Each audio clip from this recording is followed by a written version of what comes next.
بسم اللہ الرحمن الرحیم۔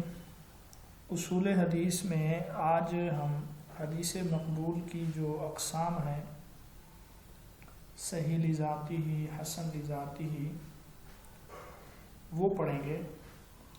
تو ان میں ہم حسن لذاتی ہی، صحیح لغیری ہی اور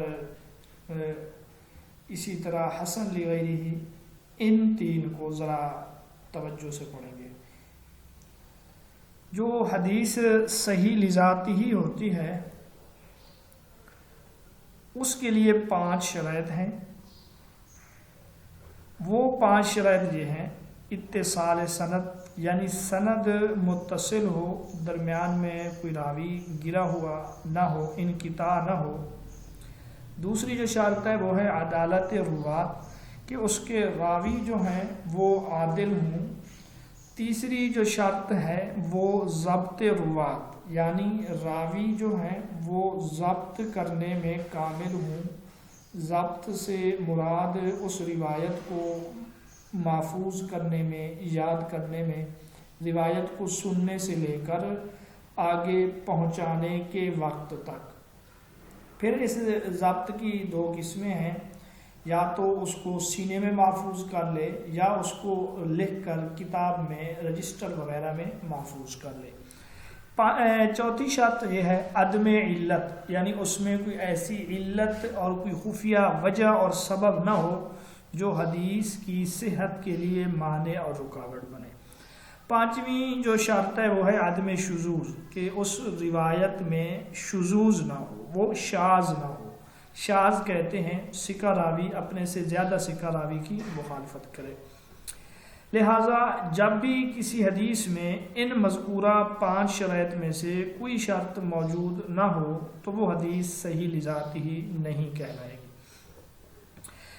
یہاں پر جو شرط ہے یہ ضبط روات، یہ جو صحیح لذاتی ہی میں تیسری شرط ہے ضبط روات، اگر اسی ضبط میں ذرا کمی ہو، باقی وہی شرائط ہوں، تو وہ روایت جو ہے حسن لذاتی ہی ہے۔ بالکل آسان ہے، سند بھی متصل ہو، عدالت روات، ضبط روات، اسی ضبط روات میں آ کر حسن لذاتی ہی اور صحیح لذاتی ہی میں جو ہے فرق ہے، کیونکہ صحیح لذاتی ہی میں راویوں کا جو ضبط ہے وہ کامل اور اعلیٰ درجے کا ہے، جبکہ حسن لذاتی ہی میں یہ ضبط ذرا کم درجے کا ہے۔ اسی تیسری شرط میں فرق کی وجہ سے صحیح لذاتی ہی والی روایت سے پھر وہ حسن لذاتی ہی کی طرف آ جائے گی۔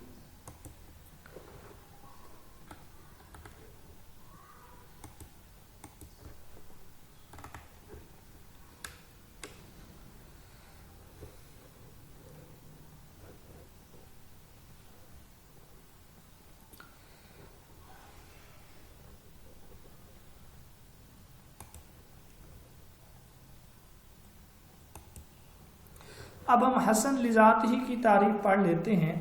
تو لغوی لحاظ سے یہ صفت مشبہ کا صیغہ ہے، اس کا معنی جمال، خوبصورتی، حسن۔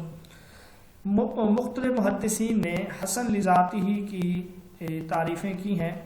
حافظ ابن حجر عسقلانی رحمۃ اللہ علیہ نے یہ تعریف کی ہے کہ وہ خبر واحد جو عادل اور تام ضبط والے راویوں سے سند متصل کے ساتھ مروی ہو اور ہر قسم کے شذوذ و علت سے خالی ہو، وہ صحیح لذاتی ہی کہلاتی ہے، اور اگر راویوں میں ضبط کچھ کم اور کمزور ہو تو وہ حسن لذاتی کہلاتی ہے۔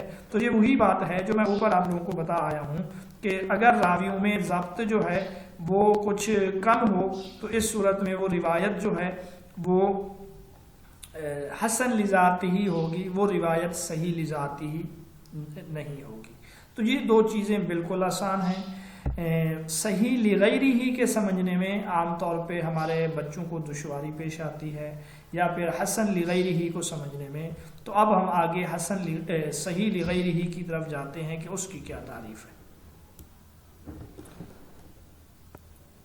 صحیح لغیری ہی کا جو مرتبہ ہے یہ حدیث مرتبے میں حسن لذاتی ہی سے اوپر جبکہ صحیح لذاتی ہی سے کم ہوتی ہے۔ صحیح لغیرہ ہی کی جو مثال ہے وہ یہ حدیث ہے محمد بن عمرو۔ اب اس حدیث کی جو سند ہے اس میں جو محمد بن عمرو ہیں یہ اگرچہ صدق و صیانت میں تو مشہور ہیں، یعنی عادل تو ہیں، اور اس روایت کی سند بھی متصل ہے، اس میں کوئی شذوذ اور علت بھی موجود نہیں ہے، لیکن ان کا جو حافظہ ہے وہ خراب ہے، حافظہ ان کا کمزور ہے۔ اسی وجہ سے حافظہ کی کمزوری کی وجہ سے، ضبط کی کمی کی وجہ سے یہ بن رہی تھی روایت حسن لذاتی۔ جی حدیث مقبول میں جو چوتھی قسم ہے وہ ہے حسن لغیرہ۔ حسن لغیرہ کی تعریف یہ ہے، یہ اس ضعیف حدیث کو کہتے ہیں جس کے طرق متعدد ہوں جبکہ اس کی اسناد کے ضعف کا سبب کسی راوی کا فسق یا کذب نہ ہو۔ تو یہاں ہمیں 2 سے 3 باتیں سمجھ میں آ رہی ہیں۔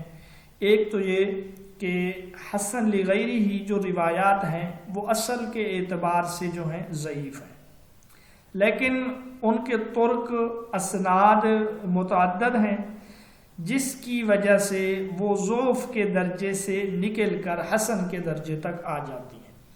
اور جو دوسری یہاں پہ اہم بات ہے وہ یہ ہے کہ ضعف کا جو سبب ہے، یعنی راوی کے اندر جو ضعف کی وجہ ہے وہ راوی کا فاسق یا کاذب ہونا نہ ہو، فاسق اور جھوٹا ہونا نہ ہو۔ اس تعریف سے یہ فائدہ حاصل ہوا کہ ضعیف حدیث جو ہے 2 باتوں کی بدولت ترقی کر کے حسن کے درجے تک پہنچ جاتی ہے، جو یہ ہے، ایک یہ کہ وہ ضعیف حدیث ایک اور بلکہ زیادہ طرق سے بھی مروی ہو، بشرطے کہ وہ دوسرا طرق یا تو اس پہلے طریق جیسا ہو، دوسرے طرق سے مراد دوسری سند ہے، یا اس سے قوی ہو۔ دوسری بات جو ہے وہ یہ ہے کہ حدیث کے ضعف کا سبب یا تو اس کے راوی کے حافظے کی خرابی ہو، یعنی جب یہ سبب نہ ہو تو اس کے علاوہ جو دیگر اسباب ہیں وہ بچ جاتے ہیں۔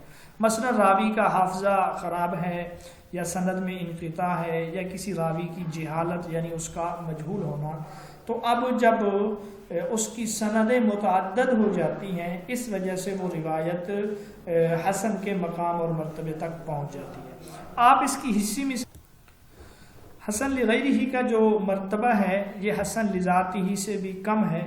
قوت استدلال میں سب سے پہلے صحیح لذاتی ہی ہے، اس کے بعد صحیح لغیرہ ہی ہے، پھر اس کے بعد حسن لذاتی ہی ہے، اور آخری مقام اور مرتبہ جو ہے وہ حسن لغیرہ ہی کا ہے۔